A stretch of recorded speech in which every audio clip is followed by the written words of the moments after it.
Au rayon X vous présente cette semaine le cas d'un patient âgé, présentant des douleurs de type sciatique ainsi qu'une limitation à la marche.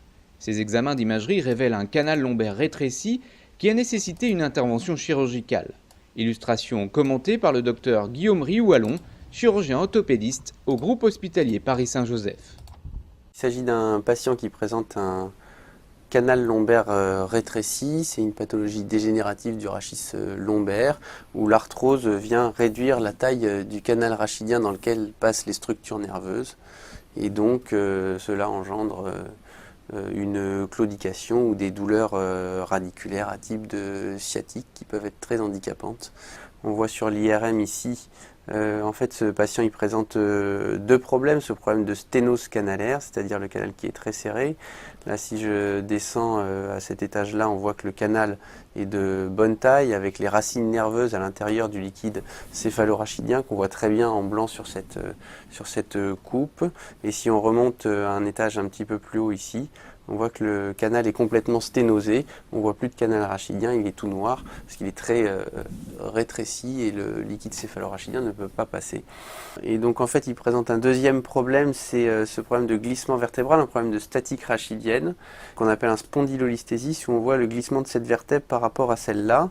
C'est un examen qui est fait en position allongée, l'IRM, et c'est des choses qu'on voit mieux sur des radiographies, par exemple ces radiographies corps entier, où ici on peut étudier la statique rachidienne et voir ce glissement de vertèbres. On complète en général le bilan d'imagerie par un scanner sur lequel on peut bien visualiser tous les remaniements dégénératifs, toute l'arthrose. On voit bien ici toutes ces constructions osseuses qui sont en fait des ostéophytes.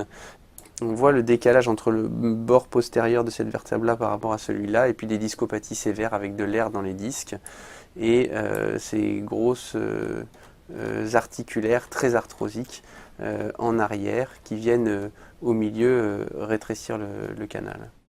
Quand on arrive au bout du traitement médical, qu'on n'arrive plus à soulager les patients au prix d'un traitement médical bien conduit, on n'a guère d'autre solution que d'envisager un traitement chirurgical qui est celui de la libération canalaire. C'est ce qu'on appelle une laminectomie ou un recalibrage qu'on associe dans ces cas d'instabilité rachidienne associée avec ces spondylolisthésis à une arthrodèse, c'est-à-dire qu'on va aller fixer les vertèbres avec des vis et des tiges. Le principe de l'intervention, c'est bien l'implantation des vis. Alors maintenant, on dispose d'imagerie naviguée per-opératoire, c'est-à-dire qu'on fait des scanners per-opératoires sur lesquels on peut repérer nos instruments, ce qui nous permet dans l'espace de bien voir exactement l'endroit où est-ce qu'on veut mettre les vis. Ensuite vient le temps de la libération. Maintenant, on peut arriver à faire ces libérations par des abords mini-invasifs en passant entre les muscles. C'est dans ces espaces-là, graisseux, et en respectant complètement la masse musculaire, ce qui permet d'améliorer grandement les suites opératoires. Les patients peuvent se lever le jour même et sortir quasiment le lendemain. Au lieu d'enlever tout ce qu'il y avait en arrière, on peut arriver en arrivant de manière très oblique à libérer tout l'articulaire d'un côté et à libérer en passant en endocanalaire grâce aux instruments navigués notamment, à libérer le côté contralatéral et obtenir une libération centrale qui est de bonne qualité puisqu'on retrouve le sac dural arrondi, rempli de LCR à nouveau et les racines nerveuses qui flottent dans ce sac dural qui est libéré. Et donc ça en fait c'est notre scanner de bloc avec lequel on peut faire un contrôle à la fin de l'intervention et avant de fermer le patient.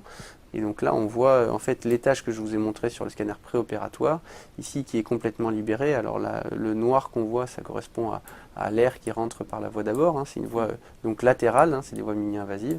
Et on voit que tout cet espace est complètement libéré, on ne voit plus la construction ostéophytique, les articulaires très arthrosiques qu'on voyait sur le scanner initial. C'est la fin de cette émission, merci de votre fidélité. Au rayon X vous donne rendez-vous le mois prochain pour découvrir un nouveau cas clinique.